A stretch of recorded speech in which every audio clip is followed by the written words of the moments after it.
우리 하나님 말씀 보겠습니다. 요한복음 15장 5절입니다. 우리 한 절을 함께 읽겠습니다. 시작. 나는 포도나무요 너희는 가지라. 그가 내 안에 내가 그 안에 거하면 사람이 열매를 많이 맺나니 나를 떠나서는 너희가 아무것도 할 수 없습니다.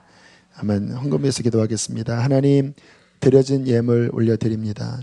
들을 귀를 열어달라고 아버지 주 앞에 고백한 주님, 이 예물을 받으시고 또 주님 사랑하는 마음으로 드린 예물 위에 기름 부으셔서 저들의 영혼에 놀라운 변화가 있게 해 주시옵소서.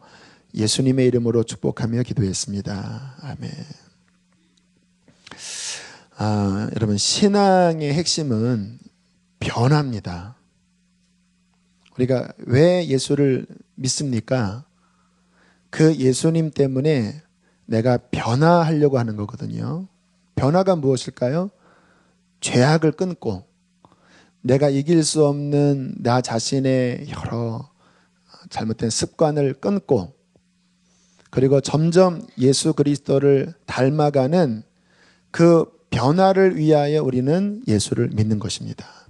주님 앞에 서면 저는 그 부분에 대해서 명확합니다. 주님께서 우리를 심판하시는 중요한 아주 가장 중요한 기준점 가운데 하나가 따라하겠습니다. 얼마나 변화됐냐. 참된 믿음으로 얼마나 예수를 닮았는가. 우리의 내면의 영적 변화는 주님께서 우리를 심판하시는 가장 중요한 잣대가 되는 거예요. 자, 그런데 저도 경험하고 여러분도 경험을 하신 게 변화하는 게 쉬운 일이 아니라는 거예요. 제가 처음 주님 만나고 참 행복했는데요. 근데 문제는 이 육신의 죄와의 싸움이 만만치가 않은 거예요. 너무 치열한 거예요. 분명히 은혜를 받았는데 자꾸 육신에게 넘어집니다. 내가 이 죄를 짓지 말아야지.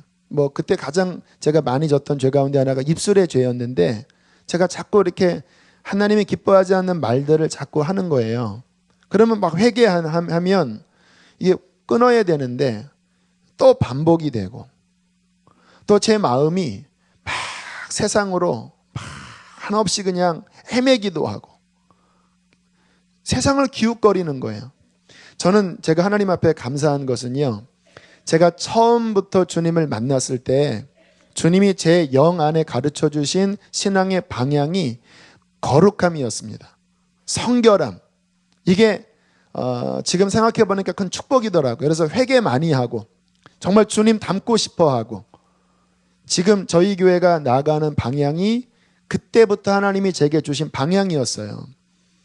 그런데 거룩하게 살고 싶고 더 주님 닮고 싶고 하는 갈망은 큰데 자꾸 제가 패배하고 또 넘어지고 어처구니 없는 죄에 빠지기도 하는 제 자신을 바라보면서 굉장히 공고했습니다. 많이 울부짖는 그러한 밤들이 있었어요. 제 속에서 격렬하게 싸움이 일어나는 거예요. 다시 옛날로 돌아가려고 하는, 육신의 삶으로 돌아가려고 하는 옛 자아의 그 격렬한 파동, 또 제 안에 그건 아니야, 나는 변화돼야 돼, 주님 뜻대로 살아야 돼라고 하는 영적인 또 격렬한 이 두 싸움이 정말 성경 말씀처럼 이것도 저것도 아닌 가운데 굉장히 곤고하고 힘들게 했어요. 그때 제가 주님 앞에 가졌던 질문이 뭐냐면 따라하겠습니다. 어떻게 죄를 이기고 하나님의 뜻대로 살 수 있을까? 이게 그때 제가 마음속에 가진, 물론 지금도 마찬가지지만 가장 신앙적인 의문이고 질문이었습니다. 여러분도 그러한 질문을 갖고 계시죠? 어제 이렇게 어떤 교우분과 어떤 영적인 상담을 했는데 너무 막 절절한 이야기를 하시더라고요. 저한테 약간 째려보면서 목사님 너무 힘들다고, 목사님 설교를 듣고 나면 힘들다라는 거예요. 금요일 날 막 직장에서 막 일을 하고 그리고 이렇게 막 마음이 이렇게 찢긴 마음으로 힘든 마음으로 막 와서 설교를 들으면 더 힘들어지더라고요. 회개하라, 뭐 똑바로 살아라, 뭐 이런 말씀들이 많으니까 뭐 어떻게 그렇게 살 수 있냐고. 그리고 도대체 어디까지가 기준인지를 모르겠다고. 그러니까 다 그러면 접어두고 그러면 선교지로 가야 되는 건가? 옷을 사는데 막 찔리고 막 그럼 그런 자유도 없나 막 이런 마음도 들고. 저 아주 나쁜 사람 됐습니다. 그리고 또 일을 하다 보면 화낼 때 있잖아요. 근데 막 화를 그러면 이거를 막 낸 다음에 또 막 찔리고, 응? 목사님 뭐 화 안 내냐? 막 아이한테 막 혼을 내고 난 다음에 또 막 괴롭고, 그러니까 막 너무 힘들다고 그렇게 약간 째려보면서 저한테 이야기를 해서 제가 뭐라고 대답했냐면 저도 똑같이 힘듭니다 그랬어요. 제가 뭐라고 이야기했냐면 포기하지 마십시오. 포기하지 마십시오. 저도 그렇게 주님 만나오는 이 과정 속에서 그렇게 정말 주님이 나의 왕이시고 그리고 진짜 주님의 그 길을 걸어가려고 하는 그런 삶들이 힘들게 느껴지니까 자주 제가 이 부분에 어떻게 타협점이 없을까? 적당히 내 자아도 좀 충족하고 그리고 그냥 내가 예수님의 십자가의 은혜로 구원받은 거니까 얼마나 좋은 말입니까? 은혜로 구원받으니까 더 이상 이렇게 죄의식 없이 예수의 피가 나의 죄를 씻어주었는데 이렇게 괴로워하지 않고 좀 이렇게 자유하게 좀 주님 믿을 수 없나? 그래서 막 그때 제가 막 찾았던 책들이 예수님 믿으면 그냥 무조건 자유하는 막 그런 식의 책들을 제가 제 그 힘든 것들을 좀 무마하기 위하여 막 찾아 헤맸어요. 근데 제대로 된 책 가운데는 어느 책도 그렇게 합리화라고 하는 책은 발견할 수 없었습니다. 그러다가 제가 스스로 적당히 한번 타협을 해보면요. 그래 이것도 좀 허용도 하고 이것도 허용하고 그렇게 한 달만 지나면 제 영이 완전히 망가져 버리는 거예요. 그리고 또 회개해서 그게 아니었군요. 그래요. 내가 처음 주님 만났을 때처럼 예수가 나의 왕이고 내가 주님 성령의 인도함 따라서 세상 사랑하지 않고 육신 따라가지 않고 정말 주님만을 따라갑니다. 이렇게 하면 제 영은 너무 깊은데 또다시 제 속에서 육신이 막 발버둥 치면서 어떻게 그렇게 사냐? 힘든 거 아니냐? 그러한 싸움들이 그때도 치열했고 역시 지금도 제 안에 치열하게 일어나요. 그런데 그렇게 막 괴로워하고 있었을 때 주님이 제게 가르쳐 주신 아주 귀중한 진리가 있습니다. 제가 근래에 자주 드리는 말씀인데 첫 번째는 뭐냐면 그러한 안타까운 마음을 갖는 것은 필요한데 따라하겠습니다. 궁극적으로 내 힘만으로는 변화되지 않는다. 자, 이 부분도 균형이 필요합니다. 제가 한때는 그래 그럼 내 힘이 필요 없어 하고 노력을 놨더니 그것도 아니더라고요.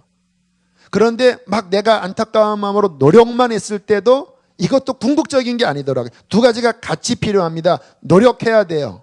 그런 경건 노트 만들고 막 추구해야 돼요. 그런데 그때 주님이 제게 가르쳐 주신 것은 뭐냐면 그건 넘어 근본적인 변화의 힘이 필요하다. 그것은 뭐냐면 예수의 생명이다. 이 부분에 대한 이해가 실은 성경을 읽다 보면 다 그 이야기입니다. 요한복음이 다 그 이야기고요. 로마서가 실은 다 그 이야기고요.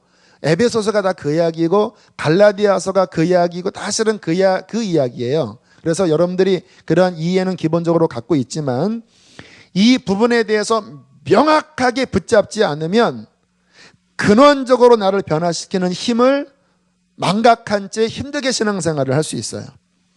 그때 제게 성경을 통해서 가르쳐 주신 것이 뭐냐면 성경을 한번 찾아볼게요. 요한복음은 나중에 보시고 골로새서를 한번 보겠습니다. 골로새서는 에베소서 다음에 있습니다. 다음에 골로새서 2장 9절 325쪽에 있습니다.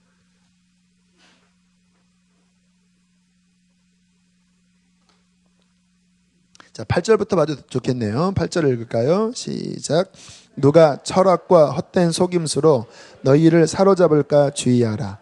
이것은 사람의 전통과 세상의 초등학문을 따름이요 그리스도를 따름이 아니다. 왜냐하면 이 당시에 많은 철학, 또 많은 유사 기독교, 율법주의 이러한 많은 것들이 그 사도 바울이 전했던 복음을 자꾸 섞으면서 접근했거든요.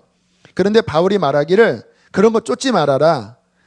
그것은 그리스도를 쫓는 게 아니다. 그러면서 9절에 이렇게 말씀하십니다. 9절 읽겠습니다. 시작. 10절.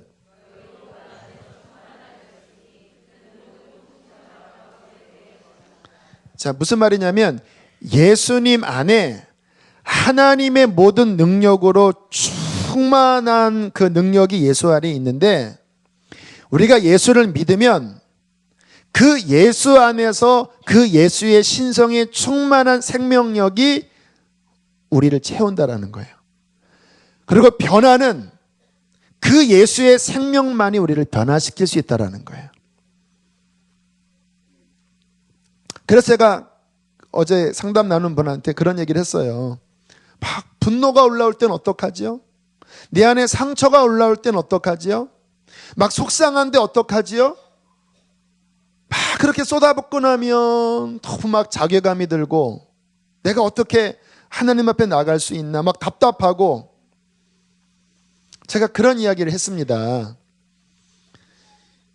내가 내 안에 상처가 나오고 내 안에 그것 때문에 분노가 일어나고 막 주님을 뭔가 이렇게 뜨겁게 체험하고 싶은데 그게 잘 안 될 때 내가 노력하지 마시고 예수께로 가십시오. 이 부분을 여러분 잘 이해하셔야 합니다. 제가 그때부터 하나님이 가르쳐 주셔서 제가 신앙생활을 하고 있는 아주 그냥 명확한 답이에요. 내가 물론 노력하고 결단하고 나가야 돼요. 그런데 거기서 머무르면요 근원적인 답이 안 나와요. 왜냐하면 변화는 예수 그리스도 안에 있는 생명의 성령의 법만이 나를 해방시키는 거예요. 그래서 답은 그분에게 달려가서 주님 내 안에 여기 상처가 있어요. 그것 때문에 내 안에 여기 미움이 있어요. 분노가 있어요. 주님 나는 주님의 사랑을 잘 느끼지 못하겠어요. 그런 고백하는 분들 많아요. 머리로는 알겠는데 가슴에서는 안 느껴지는 거예요. 왜? 내 안에 뭔가 막힌 것이 있는 거예요. 그러면 그거 바라보고 괴로워만 하지 말고 그 마음을 생명이신 그분에게 가서 그분에게 드리면 그분께서 우리와 교통하면서 그분의 생명이 우리를 풀어주실 것이다. 여러분 제가 하는 일은 뭐냐면요 그냥 그런 겁니다. 제 신앙생활은 굉장히 단순해요. 매 순간마다 저의 부족함과 저도 제 안에 왜 상처가 없겠습니까? 치유됐다고 말씀을 드리지만 육신의 죄성이 있는 한 이거는 죽을 때까지 가는 부분이에요. 제가 하는 일은 뭐냐면 그냥 그럴 때 주님 주께 드립니다. 나를 드립니다. 하고 내어드리고 그분의 생명을 오늘 지금 읽은 말씀처럼 그 충만한 생명을 내 안에 받아들이고 내가 믿고 그렇게 주님을 내가 붙잡을 때 그의 생명이 내가 변화시킬 수 없는 나의 이 죄성을 그분이 변화시켜 주시는 것입니다. 제가 작년인가 보네요. 작년에 주일날 여기 선풍기 틀어놓고 설교했을 때 그때 허드슨 테일러에 대한 예화를 드렸는데 이 이야기는 너무나 중요한 원리이기 때문에 많이 반복해도 필요한 내용이라 지금 다시 좀 인용을 할게요. 왜냐하면 그때가 20대 초반이었어요. 그때 하나님께서 제게 지금 말씀드린 이런 진리들을 열어주시면서 그 허드슨 테일러의 어떤 일기 안에 있는 전기 안에 있는 이 원리에 대하여 굉장히 제게 이렇게 비추어 주셨거든요. 그 당시에 허드슨 테일러는 선교 사역을 하는 허드슨 테일러는 누구냐면요 역사상 가장 위대한 선교사 중에 하나입니다. 탑 5에 드는 이렇게 말하면 좀 이상하지만 그 선교 역사상 탑 5 안에 드는 위대한 선교사예요. 그런데 그 기간 1869년 한참 그 중국 선교의 절정이 있었을 때 허드슨 테일러가 이 변화하지 않는 자기 자아의 어떠한 문제 때문에 굉장한 자괴감에 빠져 있었습니다. 심지어는 내가 그리스도인인가? 막 그분들이 저한테 막 이런 하소연을 하는 거예요. 나 구원받은 거 맞아요? 나 하나님 자녀 맞아요?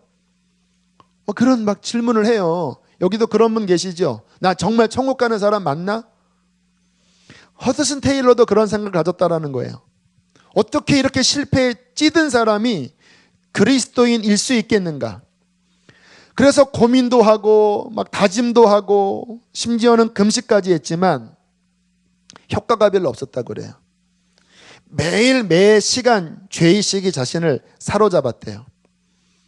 그러다가 주님께서 보여주신 것이 뭐냐면 오늘 읽은 말씀, 다시 요한복음 15장으로 돌아오겠습니다. 15장 5절 말씀 함께 읽겠습니다. 시작. 나는 포도나무요 너희는 가지라. 그가 내 안에 사람이 열매를 많이 맺나니.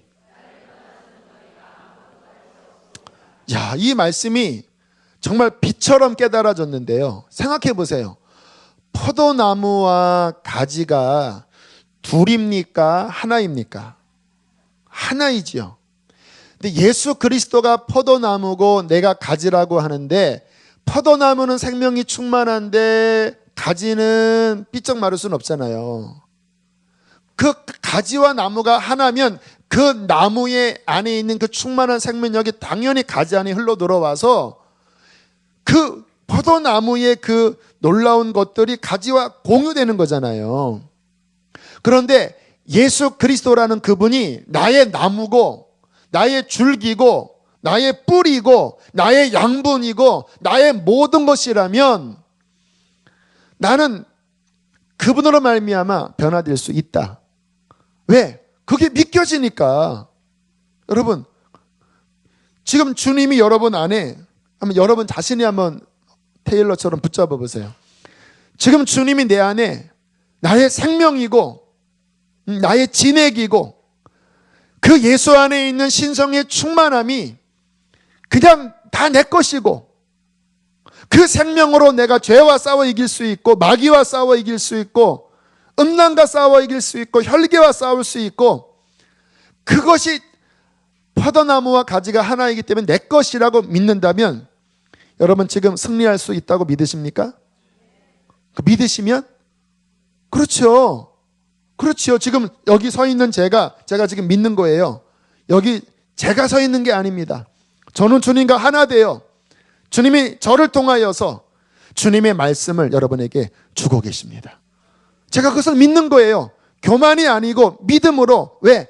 그분은 포도나무고 나는 가지기 때문에 나는 지혜가 없지만 그분은 나의 지혜가 되어 주셔서 그분의 은혜로운 말씀을 나를 통해서 여러분에게 주시면 여러분은 살아나는 것이고 나는 주님 앞에 쓰임받는 거 아니겠습니까? 이러한 믿음이 빛처럼 오자 테일러가 고백하기를 노심초사 억지 춘향의 신앙생활이 아니라 이 믿음 때문에 넉넉히 이기는 기쁨으로 이기는 그러한 승리의 신앙으로 가게 되었다라는 것입니다. 여러분 우리가 어떻게 변화할 수 있을까요? 답은 하나입니다. 따라하겠습니다. 예수님을 더 잘 알고 더 잘 믿는 것이다. 에베소서 4장 13절에 이렇게 말씀하십니다. 우리가 다 하나님의 아들을 믿는 것과 아는 일에 하나가 되어 온전한 사람을 이루어 그리스도의 장성한 분량이 충만한 데까지 이르리니. 어떻게 예수의 그 온전한 형상까지 자랄 수 있겠습니까? 여러분 주님을 닮는 정도가 다 달라요. 유치원생 정도 주님을 닮을 수 있고요. 초등학생 정도 닮을 수 있고요. 중학생 정도 닮을 수 있고요. 온전한 주님의 그 분량에 그 온전한 데까지 닮을 수 있어요. 여러분은 어느 정도입니까? 초딩이십니까? 중딩이십니까? 고딩이십니까? 대딩이십니까? 다 달라요. 그런데 바울은 뭐라고 이야기를 하냐면 하나님의 아들을 믿는 것과 아는 일에, 그러니까 믿음과 알미 하나가 돼요. 그 허드슨 테일러처럼 예수님이 어떤 분이신가, 실은 뭐 복잡한 것도 아닙니다. 그분은 포도나무고 나는 가지고 그 안에 충만한 생명력이 있어서 그 안에서 나는 그 생명력이 될 것이다. 이것을 아는 것과 믿는 것을 하나로 딱 연합시킬 때 온전한 사람을 이루어 그리스도의 장성한 분량이 충만한 데까지 가도록 부어주신다라는 거예요. 이게 우리의 답입니다. 우리 신앙생활, 그러니까 복음이 무엇이냐? 실은 이게 복음이에요. 정말 우리를 실제로 변화시키는 복음은 뭐냐? 예수를 더 알고, 예수를 더 붙잡고, 예수를 더 믿고, 예수를 더 누릴 때 예수의 생명이 우리를 변화시켜 주시는 것입니다. 복음서, 여러분 복음서를 우리가 읽다 보면 복음서의 주제가 뭔지 아세요? 예수는 누구신가입니다. 물론 신약 다 그 이야기고 성경 전체가 다 그 이야기지만, 제가 지금 통전적 창세기 지금 그 과정 중에 이 말씀을 나누는 거예요. 근데 제가 그 복음서를 이렇게 분량으로 보려고 하니까 그게 큰 영적인 도움이 많이 안 될 것 같아서 전체를 이렇게 우려서, 여러분 옛날에 그 보약 아십니까? 여러 다 우려서 그거를 이 천에다가 이렇게 쫙 짜는 거 아시죠? 이렇게 쫙 짜면 거기에 시커먼 약물이 이렇게 떨어져서 그거 쫙 먹으면은 씁쓸하지만 힘이 불끈 나는 그 보약 아시죠? 지금 그런 말씀 드리는 겁니다. 성경 전체를 이렇게 요약한 거지만 실은 복음서에 대한 핵심을 이야기하려고 하는 거예요. 자, 복음서의 주제가 뭐냐면 뭐라고요? 예수가 누구시냐? 그 이야기를 해요. 그래서 지난주에는 예수님을 두 가지로 이해했죠. 예수가 주님이시라는 것과 예수님이 그리스도이시라는 것. 지난주 인터넷 설교 들으면 되시는 거고요. 자, 오늘은 또 하나를 오늘 지금 제가 드리는 말씀과 연결돼서 한 가지 말씀을 드릴 텐데, 복음서에서 예수님에 대한 표현 가운데 가장 강조되는 것이 뭐냐면 예수님은 하나님의 아들이시라는 거예요. 그게 마태, 마가, 누가, 요한의 핵심적으로 계속 반복해서 나옵니다. 마가복음 1장 1절 성경 찾아보겠습니다. 마가복음 1장 1절. 자, 함께 읽겠습니다. 마가복음 1장 1절입니다. 시작. 자, 이어서 마가복음 15장 39절로 넘어가세요. 마가복음 15장 39절.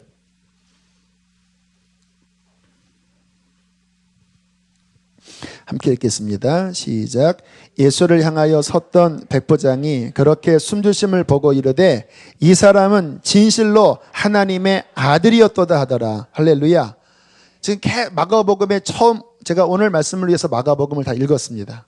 근데 계속 반복되는 이야기가 예수는 하나님의 아들이라는 거예요. 귀신도 예수를 보면 하나님의 아들이라고 떠들고, 그분이 십자가에서 돌아가실 때 이방인의 입술을 통해서 나왔던 고백, 그는 진실로 하나님의 아들이었도다. 여러분 복음서에 읽어보면 기가 막힌 기적들이 많이 나오잖아요. 어떻게 보면 좀 성경이 그 현대인의 이 이성의 입장에서 보면 조금 걸리는 부분입니다. 탄생부터 처녀를 통해서 탄생을 시키시지 않나. 그리고 예수님이 사역하시면서부터 다 기적입니다.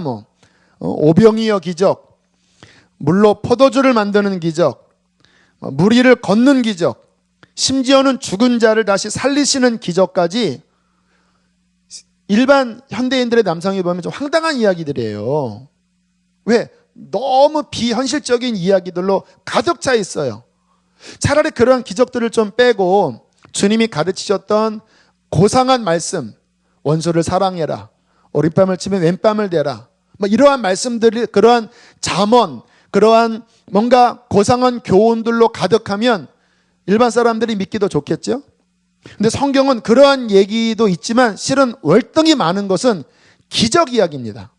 주님이 풍랑이 일어나면 잠잠하라 그러시고, 막 바다 위에서 빠지기 전에 이렇게 걸어가셔서 무리를 하시고, 이러한 이야기들이 너무 많아요. 5천 명을 먹이시고, 7천 명을 먹이시고. 왜 성경에 믿기 힘들게 왜 이러한 이야기들을 많이 담아두셨을까요? 창조과학 김명현 교수님이 하신 말씀에 제가 아주 쾌재를 불렀습니다. 여러분들 기억나시나요? 이분이 과학자로서 세상의 자연 법칙이 불변하다라는 것을 아는 입장에서 성경에 나와 있는 그 과학 법칙, 결코 과학자의 입장에서는 부정할 수 없는 그 과학 법칙을 너무나 쉽게 벗어나는 그 말씀을 바라보면서 양심적으로 믿기 힘들다라는 거예요.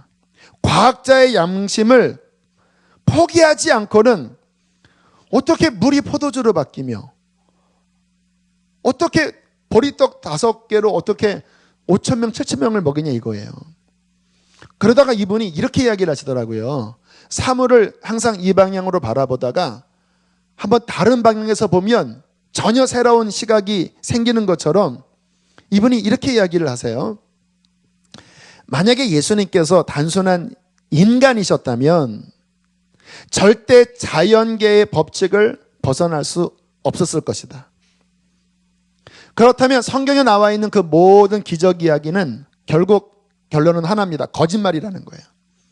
그런데 생각을 바꿔서 만약에 예수님께서 하나님의 아들이시고 그분께서 세상의 법칙을 창조하신 창조주라면 그 창조주는 자신이 만든 법칙 안에 갇히는 분이 아니라 그 법칙을 넘어서는 분이기 때문에 물을 포도주로 바꾸는 그 법칙에서 벗어난 것을 창조주라면 하실 수 있다. 그러므로 성경에 나와 있는 기적은 둘 중에 하나입니다. 뻥이든지 아니면 예수가 하나님의 아들이시든지. 그러면서 고백하기를 그래서 예수님을 믿는다라는 거예요. 결론은 만약에 예수님께서 좋은 어떠한 설법만 하셨다면 본인이 예수를 믿을 이유가 뭐가 있냐 이거예요.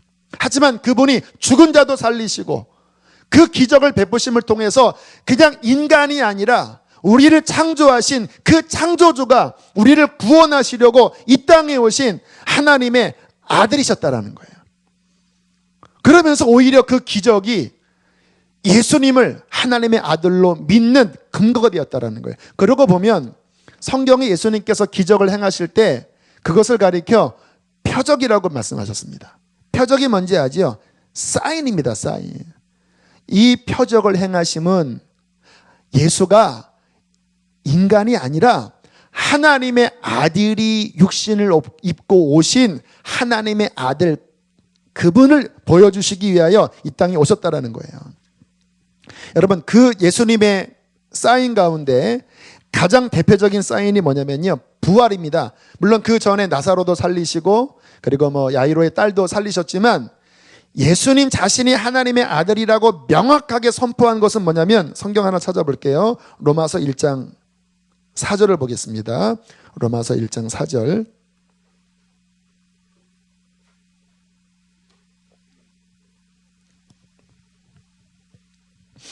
함께 읽겠습니다. 시작.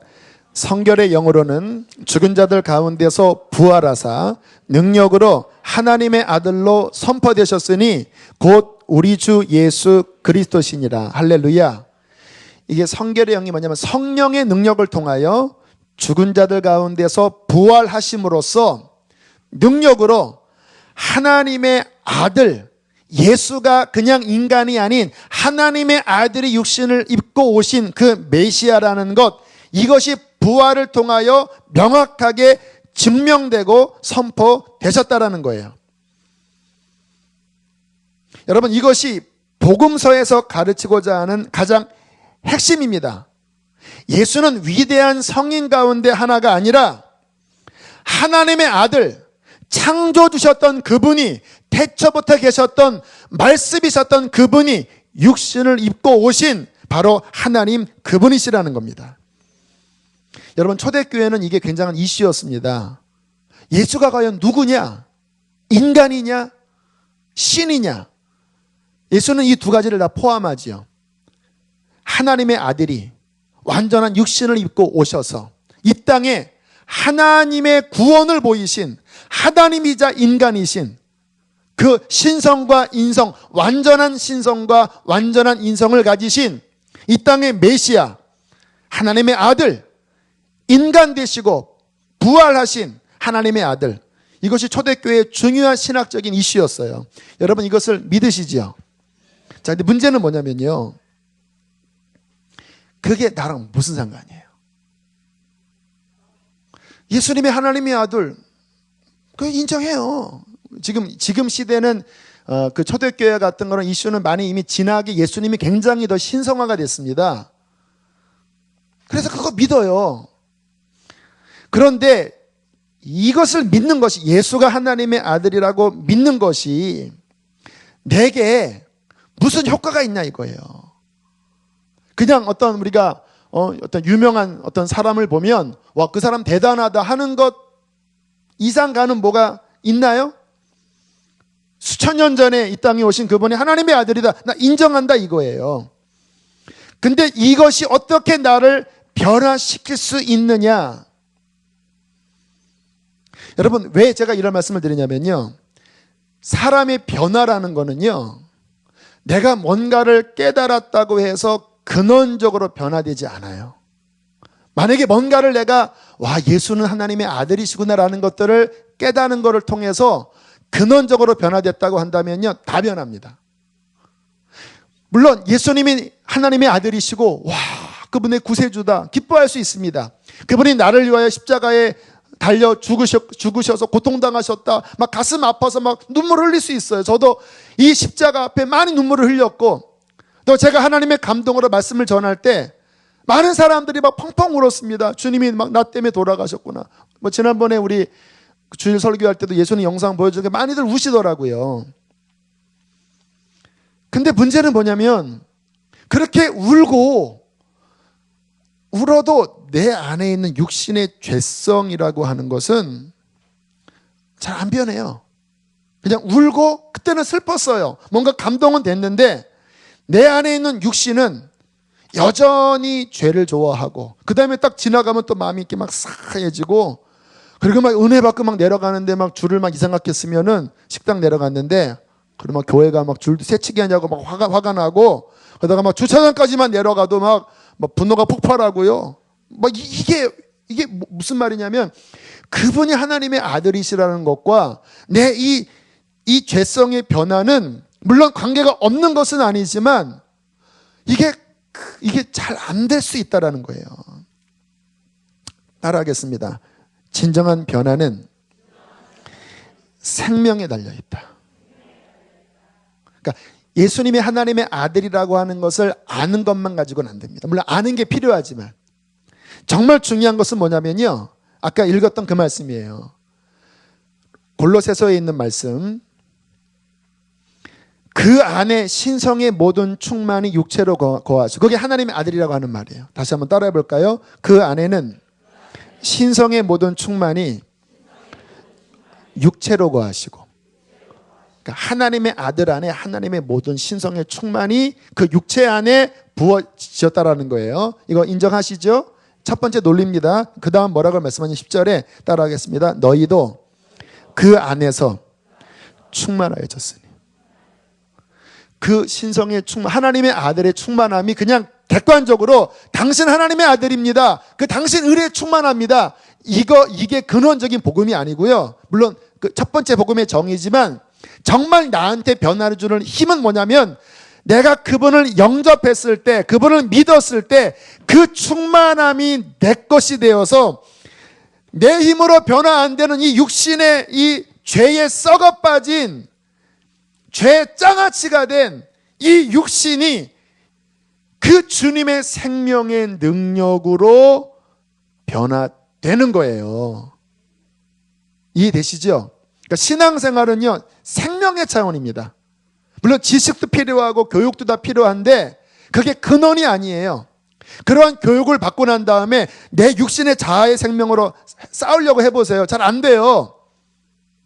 그것을 가지고 신성의 충만함이 거하신 하나님의 아들 예수의 생명 안으로 들어가고 그 생명이 내 안으로 들어와서 그 생명이 나의 죽을 생명 안에 부어지고 덮어지고 그것이 내 안에 차고 넘칠 때 예수 생명이 나를 변화시키는 겁니다. 그게 요한복음 15장 5절 말씀이에요. 나는 포도나무요 너희는 가지니 그가 내 안에 내가 그 안에 거하면 사람이 열매를 많이 맺나니 나를 떠나서는 너희가 아무것도 할 수 없습니다. 그 이야기예요. 진정한 변화의 역사는 내가 네 안에 거하고 네가 내 안에 거하고 나의 신성의 충만함, 하나님의 아들로서의 충만함은 나를 위해서 그렇게 되는 게 아니라 너를 위해서 내가 신성의 충만함을 갖고 있는 거다. 여러분, 하나님의 아들은요, 이 땅에 오시지 않았으면 영원 전부터 로고스고 영원 전부터 하나님과 연합된 그 기묘자입니다. 그런데 왜 그분이 하나님의 아들이 왜 인간이 되어 오셨습니까? 그 충만함을 우리의 썩은 그 생명 안에 부어져서 내 힘으로 벗어날 수 없는 율법은 뭡니까? 법들이에요. 지식들이에요. 그게 다 옳아요. 하지만 내 안에 썩은 생명으로는요, 그게 안 지켜져요. 왜? 썩었으니까. 그런데 예수 그리스도를 붙잡으면, 그 생명을 내가 붙잡으면, 내가 그 안에 거하고 그가 내 안에 거하면 그분의 생명은 하나님의 법을 능력 있게 이룰 수 있는 하나님의 생명이고 하나님의 마음인 거예요. 그러니까 신앙생활 결론은 제가 그 상담할 때 예수께로 가세요. 계속 그 이야기만 예수께로 가세요. 내 안에 상합니까? 그래, 어차피 우리는 상한 존재예요. 예수께로 가세요. 자, 또 성경 좀 찾아볼게요. 요한복음 6장 35절. 요한복음 6장 35절. 함께 읽겠습니다. 시작.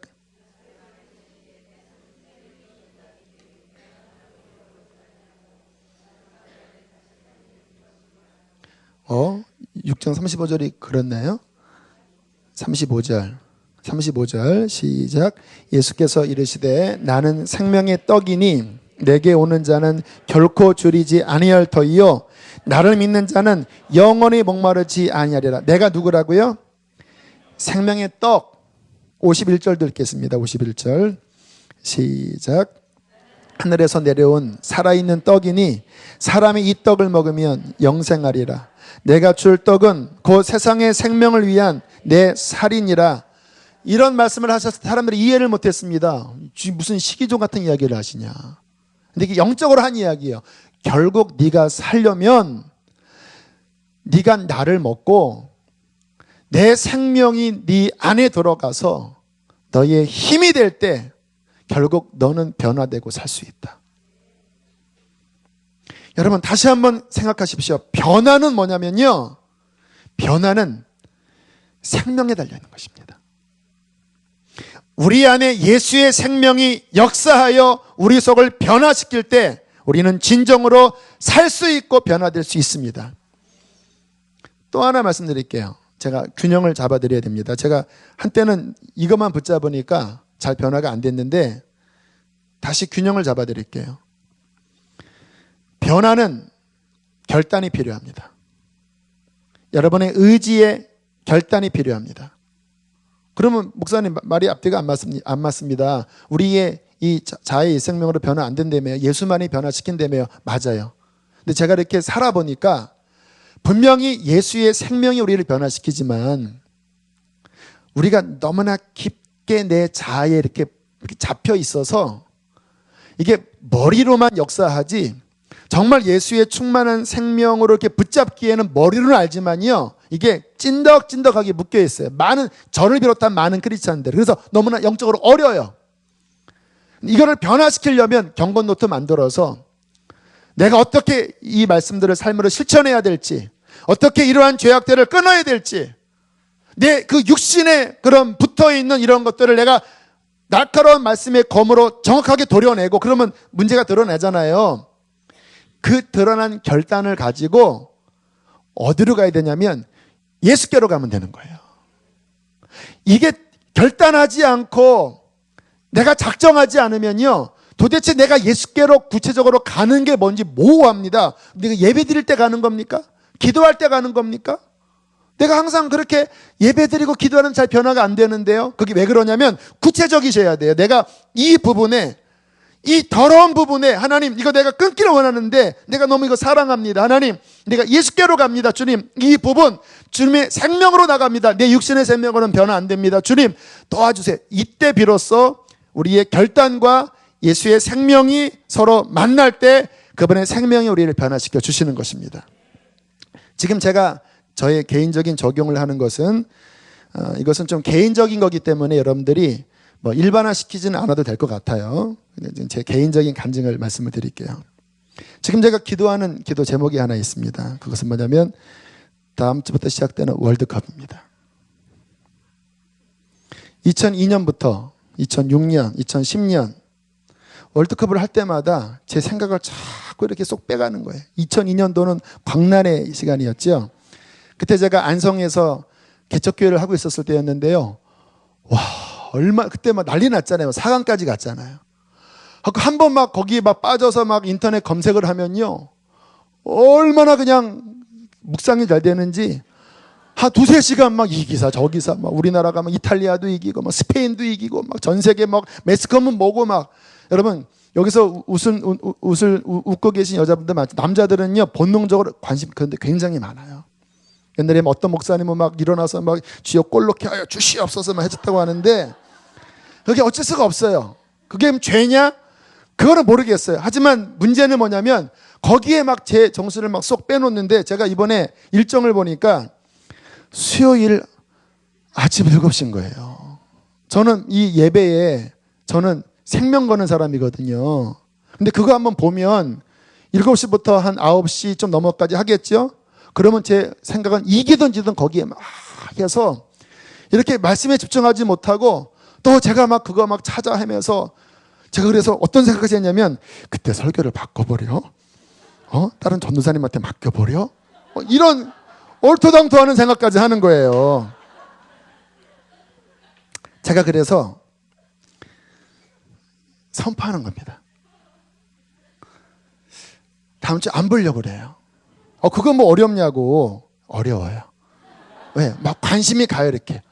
와, 어떨까? 물론 제가 결과는 볼 수 있습니다, 이렇게. 하지만 그 7시부터 9시까지는 안 보려고 그래요. 작정하는 겁니다, 제가. 그 시간에 싸들고 제가 산을 올라갈까? 아예 그냥 핸드폰 놔둬버리고 자꾸 이렇게 또 뒤적거리니까 산에 올라가서 설교 준비 충분히 하고 그리고 이렇게 산신령처럼 이렇게 내려와서 그럴까? 만약에 제가 이 이야기를 지금 하면서도 속에서는 막 제 자아가 너무 그러지 마. 속에서 막 그래요, 지금. 그게 뭐 나쁜 거냐? 그러니까 제가 그랬잖아요. 그 자체가 죄라고 할 수 없지만 분명히 제가 우선순위를 둬야 되는 일에 있어서 내가 자유인이라면 그 부분들을 절제하고 집중할 수 있잖아요. 내가 끊을 거를 끊을 수 있는 게 자유거든요. 근데 거기에 막 내가 매여서 막 이 귀한 하나님의 말씀을 전하는 이 시간에 거기에 막 헤매갖고 그렇게 쓰고 싶지는 않은 거예요. 그래서 제가 이것을 계속 기도하고 있습니다. 하나님, 보지 않게 해주십시오. 그런데도 제 속에서는 너는 보고 말 거야. 뭐 이런 육신의 그 끈덕진. 기도하는 겁니다, 제가. 어떻게 할 수 있냐고요? 결정하고, 이렇게 선포하고, 그리고 저는 예수의 생명으로 들어갈 겁니다. 제 육신 안에서는 막 거기에 관심이 많겠지만, 그러나 내가 주님 붙잡고 나아가면 어느 순간에 주님께서 저를 자유케 하실 것입니다. 그게 실제 신앙생활이에요. 모호하게 뭐 예수 믿고 그리고 전혀 내 삶의 강론에 대해서는 전혀 그 예수 믿는 게 뭔지 이게 관계 없으면 진짜 헛믿는 거고요. 하나하나 내 이 감정 하나, 미움 하나, 내 안에 분노 하나, 내 안에 어떠한 그 관심 하나도 그분의 생명 안에 들어가서 분별하고 결단하고, 그러나 결단만으로 되지 않기에 하나님의 아들 신성이 충만하신 그리스도 앞에 들어가서 그의 생명에 적셔질 때에 우리는 비로소 조금씩 변하게 될 것입니다. 그게 신앙생활이에요. 그렇게 1년, 2년, 3년 지나가면 점점 우리 모습 속에서 율법적인 어떤 돌을 닦는 게 아니라 그 예수의 생명으로 인한 자연스러운 향기가 날 때 변한 거예요. 여러분, 바리새인식은요, 내가 막 이를 악물고 막 내가 막 돌을 닦고 막 하니까 뭔가 홀리하기는 한데요. 제가 이스라엘 가서 보니까 이 유대 종교인들이요, 엄청 철저하게 막 율법을 지키는데, 제가 그 통곡의 벽에서 이렇게 나오는 그 시험 기른 그 유대인 좀 나이 드신 할아버지한테 같이 기념사진 하나 찍자 그랬어요. 이렇게 하더니 가더라고요. 이렇게 막 기도를 하는데 표정이 이게 은혜가 안 느껴. 그냥 자기 열심 이거 지켜야 된다. 자기 자아의 생명력으로 그 죄성을 종교화해서 막 하면요, 무서운 사람 돼요. 그러나 제가 말씀드리는 것은, 물론 끊었고 변화되어야 되겠지만 예수의 생명 안에 들어가서 나는 이렇게 연약한 자입니다. 제가 그 자매들한테, 그분들한테 이야기했어요. 아름다운 고백이 뭔지 아십니까? 하나님, 내가 이런 자입니다. 이런 자입니다.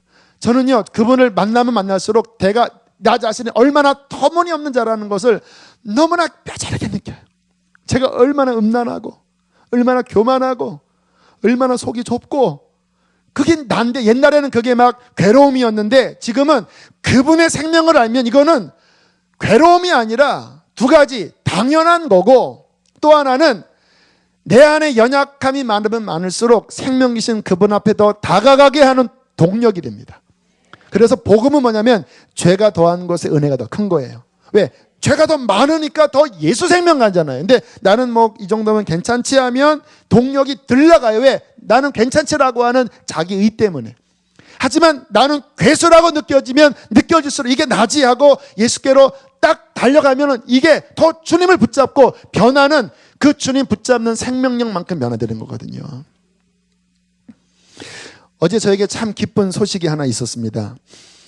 제가 사랑하는 우리 젊은 부부인데 지금은 중국에 유학 중인 심재식, 김서영 부부예요. 지난달에 한국에 왔을 때 이제 교제를 했어요. 작년에 결혼하고 형제는 칭화대에서 제가 수요일날 간증했죠. 그 신소재를 지금 개발해서 대박 바로 전까지 이제 와서 그게 1mm인데 5mm까지 자라면 대박이라 그래요. 근데 이제 자매 이야기인데, 주중대사관에서 이제 일을 하게 됐다 그래요. 그런데 이제 자매가 고려대학을 나왔습니다. 고려대 중문과를 나왔는데 이게 들어보니까 이제 조치원 캠퍼스를 나온 거예요. 근데 평상시에는 이제 자꾸 이게 뭔가 마음에 고려대 조치원이라고 하는 부분이 굉장히 뭔가 부끄러울 일도 아닌데 이 부분에 자꾸 뭔가 걸려서 다른 데 이력서 낼 때는 이렇게 조치원이라고 썼는데 이번에 그 중국 대사, 우리 주중 대사 쪽에 넣을 때는 그걸 어떻게든 못 썼대요. 그런데 그 이력서를 보고 자기 그 상관이 와, 우리 이 아이 고려대 출신이야 이러면서 막 이렇게 세우는데 아차한 거예요.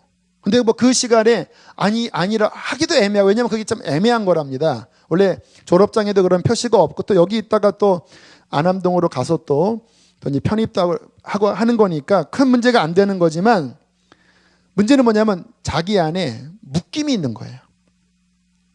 그러다가 어느 날 한국에서 어떤 그 팀이 왔는데 거기에 비슷한 학번의 고대 선배가 온 건데 그분은 안암동인 거예요. 그러면 이제 그 모임 자리에서 분명히 그 상사가 어떤 일의 성사를 위해서 후배지 하고 이렇게 연결해주면 드러나게 되는 거예요. 근데 물론 그게 조금 부끄러운 일이지만 그냥 뭐 넘길 수 있잖아요. 실은 그랬어요 한다는데 막 그 일이 벌어지자 갑자기 얼굴이 빨개지면서 화장실 들어가서 막 울었대요. 안 돼요 하나님, 아직은 안 돼요 하는데 그 막 떨고 있는 자신을 바라보면서 이게 내가 정상이 아니구나. 늘 밝은 자매고 그런 부분에 있어서 그렇게 하지 않아도 될 자매인데 본인이 막 사시나무 떨듯이 떠는 거예요. 그때 알았대요. 이게 나의 자아에 뭐가 걸려 있구나. 그러면서 쭉 들어보니까 어떤 가정 안에서 학벌이 결국 자기 어떤 자존감이 되고 어떤 부모의 기대가 되고, 그래서 내가 그래도 좀 이름 있는 대학을 나왔다는 걸 통해서 어떤 나의 어떠한 존재감이 있고, 그러니까 이 학벌 안에 그냥 단순한 이 문제가 아니라 자기의 전 자아가 딱 걸려 있는 거예요. 그러니까 이게 지금 뭔가 이렇게 딱 건드려지니까 그냥 너무 두려운 거지요. 거의 죽음이죠, 이 상황이. 그때 하나님 앞에 도움을, 주님 도와달라고. 근데 지금은 아닌 것 같고 하나님 막 도와달라고. 그 묶여있는 두려움 속에서 나오게, 그리고 이렇게 기도를 했는데 결국 주님께서 정말 기가 막힌 환경을 통해서 드러났대요. 그리고 드러났을 때 모든 사람 앞에서 이야기를 했대. 나올 때 실은 내가 의도한 건 아니었다. 하지만 본의 아니게 그렇게 알게 돼서 내가 미안하다. 그렇게 딱 이야기를 하는 순간 이 친구가 하는 말이 마치 이게 사냥꾼의 올무에서 새가 탁 벗어나듯이 자기의 영혼이 막 날아오르더래요. 벗어났구나. 내가 더 이상 내가 이 부분에 별것도 아닌 거잖아요. 뭐 안함이면 어떻습니까? 저는 1차 떨어기 후기에 붙었다고 막 주일날 막 간증도 몇 번 하잖아요. 뭐가 잘났다고. 어때요? 그게 나의 그게 뭐 존재가, 그게 나의 정체성입니까? 정체성은 그리스도 안에 있는 거지. 그렇죠? 여러분 뭐 집이 뭐 내 집이든 크든 작든 그게 뭐가 중요합니까? 그리스도 안에 정체성이 있는 거지. 근데 정말 그게 내 마음에서 정말 해방되면서 막 날아오르고, 근데 제가 이렇게 대화를 해보니까 1년 만에 영적으로 굉장히 성장을 한 거예요. 왜냐하면 알잖아요. 분명히 은혜로운 자매였지만 이 있었던 이 1년의 하나님의 어떤 계획이었던 것 같아요. 그 시간을 통해서 본인이 이건 안 돼, 이게 나의 존재야, 학벌 여기에만 매여있던 거에서 다 드러나고 다 내려놓으면서 결국은 예수 그리스도 그분의 생명 안으로 쑥 들어가게 된 거예요. 와, 내 속에서 변했구나. 성장한 그 생명이 느껴진다. 그런데 기가 막힌 일이 뭐냐면요, 직장을 그만둘 그 즈음에 어떤 공고가 떴대요. 그것은 뭐냐면 중국 북경대학원에서 전 학기 장학금을 주고 그리고 생활비까지 대주는, 이것은 웬만한 중국의 수재도 들어가기 힘든 이 장학생 공고가 떴대요. 북경대는요, 여러분이 아시나 모르겠지만 고대와는 비교도 안 되는 세계 명문 대학입니다. 거기 대학원에 전 장학금에 생활비까지 주는. 여기 나오면 그 아래 거는 아무 문제가 안 되는 거예요. 뭐 조치원이든 뭐 안암이든. 근데 저한테 이제 하는 말이, 목사님 이제 저한테는 학벌이 더 이상 중요하지 않아요. 이제는 그게 내 가치가 아니에요. 그런데 이상하게 기도하는데 그 남편이 함께 여기 자꾸 너 봐라 이런 마음이 들더래요. 옛날 같으면 그게 어떤 자기 포장으로 들어갔을 텐데 이제는 그게 자유하고, 근데 하나님 자꾸 이끄시는 것 같아서 서류를 봤더니 거기에 중요한 추천서가 있는데 본인은 어떻게 안 되더래요. 근데 알아보니까 본인이 한국의 어디 대학원에 그 조교로 있을 때 그 북경대의 어떤 중요한 교수가 교환 교수로 잠깐 왔었는데 그분이 지금 북경에 와 있는 거예요. 그래서 연락을 했더니 써주겠다. 그래서 그분이 이렇게 추천서를 썼는데 원래 서류도 도저히 통과할 수 없는 건데 그 교수님이 써준 것 때문에 서류 전형이 통과된 거예요. 그리고는 이거는 인간적으로는 불가능한 상황이래요. 왜? 이 13억의 유수한 수재들도 들어가기 힘든 북경대의 전 장학금이니까. 그런데 그냥 혹시 하나님이 이끄시면 그냥 이끄시는 대로 그냥 맡기려고 해요. 근데 어제 카톡이 왔는데 합격했다라는 거예요. 와, 하나님의 위로잖아요. 물론 합격 안 해도 괜찮아요. 왜? 이 자매는 이미 자유하니까. 그러나 성령 안에서 그 부분이 다루어지고, 그리고 내 자아의 뭔가를 붙잡는 것이 아니라 그 예수면 충분하다고 하는 그 생명함으로 들어갔을 때 나머지의 그 땅에 속한 것들은 그 자유로움 안에서 있어도 되고 없어도 되고, 있으면 하나님을 사용하는 거고. 사랑하는 교회 여러분, 주님께서 우리를 변화시키기를 원하십니다. 우리가 교회 다니지만, 예수 믿지만 너무나 우리의 내면 안에는 지금 제가 이야기한 것과 같은 예수의 생명을 붙잡기보다는 내 자아에 속한 뭔가 붙잡는 것들로 가득해서 예수의 생명의 그 원리가 내 안에 작동돼서 이 향기가 나타나야 되는데, 이게 머리로는 아는 건 많은데 정장된 마음은 내 육신의 뭔가를 종교적으로 붙잡고 있는 거예요. 그러니까 자꾸 내 안에서 나오는 열매가, 육신의 열매가 나와버려요. 그게 제 얘기고 여러분의 이야기입니다. 주님께서 우리한테 원하시는 것은 그것을 정말 내려놓고 그 자매가 올무에서 벗어난 것처럼 더 이상 내 상처, 나의 어떤 자아의 어떠한 자존감, 부끄러움, 거기에 매여 있는 것이 아니라 이것을 정말로 성령의 능력으로 떼어져서 온전한 그 예수 한 분의 생명 안으로 붙잡는 오늘 본문의 포도나무와 가지의 그 충만함으로 들어가길 원합니다. 저는 변화되고 싶습니다. 저도 제 내면을 들여다보면 아직 그 세속에 속한 것들, 더러운 것들 너무 많아요. 제가 오늘도 막 아까 기도해, 주님 이거만 끊어지고 싶어. 하나님 내 삶에 어떤 환난을 주셔라도 주님 이게 끊어지게 해주십시오. 어차피 내 인생의 결론은 주님 앞에 서는 그날 잘 서는 건데 하나님 이거 좀 끊어지게 해주세요. 하나님. 이런 기도가 나오더라고요. 여러분도 그런 기도 하실 수 있겠습니까? 주님, 그 자매처럼 뭔가 막 내 삶에 막 정말 죽을 것 같은 어려움이 온다 할지라도 그거를 통하여 내 자아가 끊어지고 정말 예수의 생명을 붙잡을 수 있다면 하나님, 제가 그렇게 되길 원합니다. 변화되길 원합니다. 결단하시고 예수 붙잡으시고 우리 안에 그 포도나무의 진액이 예수 안에서 충만하게 흘러넘치는 예수의 생명의 사람 되시기를 축복합니다. 우리 함께 찬양하시고 기도하겠습니다. 나의 안에 거하라.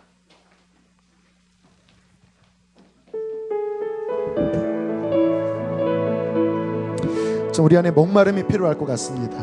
신앙이 멈추면 안 돼. 변화가 멈춰서는 안 돼요. 하나님, 예수를 바라봅니다. 내가 결단합니다. 주님 끊어주시고 예수께로 나아가게 하옵소서. 고백합니다. 나의 안에 거하라. 나는 내 하나님이니 모든 환난 가운데 너를 지키는 자라. 두려워하지 말라. 내가 널 도와주리니 놀라지 말라. 내 손 잡아주리라. 내가 너를 지명하여 불렀나니 너는 내 것이라. 내 것이라. 너의 하나님이라. 내가 너를 보배롭고 존귀하게 여기노라. 너를 사랑하는 우리 한 번 더 고백하고 기도합니다. 나의 안에 거하라. 나의 안에 거하라. 나는 내 하나님이니 모든 환난 가운데 너를 지키는 자라. 두려워하지 말라. 내가 널 도와주리니 놀라지 말라. 내 손 잡아주리라. 내가 너를 지명하여 불렀나니 너는 내 것이라. 내 것이라. 너의 하나님이라. 내가 너를 보배롭고 존귀하게 여기노라. 너를 사랑하는 내 영혼. 이 시간 주님 앞에 우리 간절하게 부르짖어 기도합시다. 하나님, 나를 변화시켜 주십시오. 주님, 내가 자아에 묶여있는 것들 하나님 예수의 권능으로 끊어주시옵소서. 환경을 흔들어서라도 더 이상 여기에 매여있지 않게 하여 주시고 나의 포도나무, 나의 뿌리이신 하나님의 아들 신성에 충만하신 그분 안으로 믿음으로 들어가 그 안에서 충만하여져서 주님 예수의 열매를 맺을 수 있도록 나를 변화시켜 주시옵소서. 주여 세 번 부르시고 기도하겠습니다. 주여.